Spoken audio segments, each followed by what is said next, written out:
Assalamualaikum warahmatullahi wabarakatuh. Perkenalkan, saya Serenci Karamdini dengan NPM 24082602661, angkatan 2024. Saya mengulang blok kardiologi. Dan hari ini saya akan membawakan penyakit berupa penyakit jantung koroner. Pertama kita mulai dulu dari definisi. Nah, jadi dari definisi penyakit jantung koroner itu adalah terjadinya penyempitan pada arteri koroner, dia itu yang menyebabkan suplai oksigen ke otot jantungnya menjadi berkurang. Nah, kemudian paling seringnya akibatnya karena aterosklerosis. Selanjutnya yang kedua, etiologinya. Pada etiologinya paling utamanya itu karena aterosklerosis. Bisa juga karena spasme koroner, gangguan mikrovaskular, emboli, dan vaskulitis.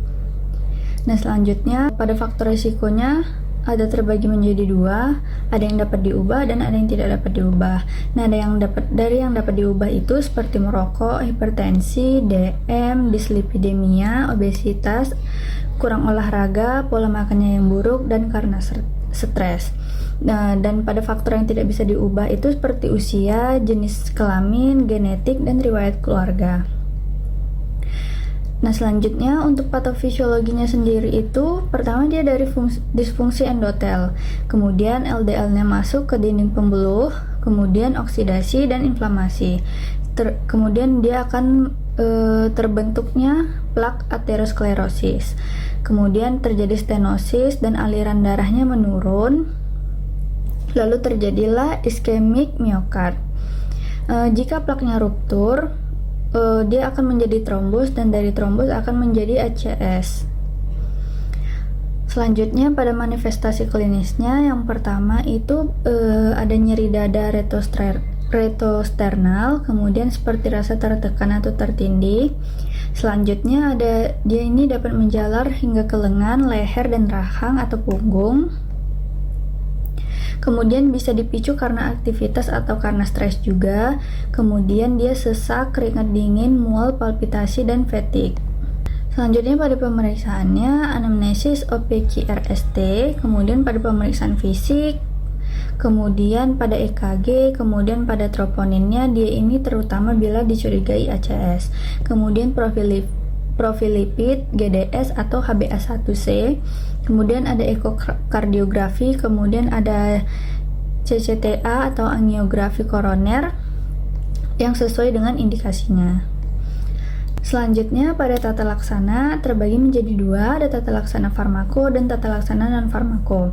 Yang pertama dari tata laksana farmako ada antipelatelet, statin, antiangina seperti nitrat atau beta blocker atau CCB. Kemudian ada ACE atau ARB yang sesuai dengan indikasinya. Untuk tata laksana non farmakonya bisa berhenti merokok, diet sehat, rajin olahraga, dan kontrol BB serta tekanan darah, gula, dan kolesterol. Nah, selanjutnya untuk komplikasinya ada infak miokard, kemudian ada aritmia, kemudian ada gagal jantung, kemudian ada aneurismia ventricle, kemudian ada cardiogenic shock, kemudian bisa juga hingga ke sudden death kardiak. Untuk prognosisnya dia ini lebih baik jika faktor resikonya terkontrol dan lebih sering terapi. Kemudian dia ini lebih buruk jika PJK-nya luas, EF-nya rendah, DM atau CKD, kemudian masih merokok, kemudian dia jarang melakukan terapi.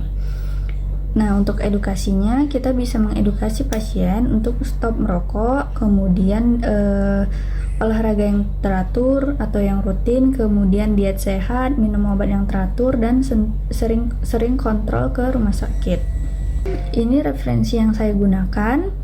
Sekian yang dapat saya sampaikan pada presentasi kali ini. Lebih dan kurang saya mohon maaf. Assalamualaikum warahmatullahi wabarakatuh.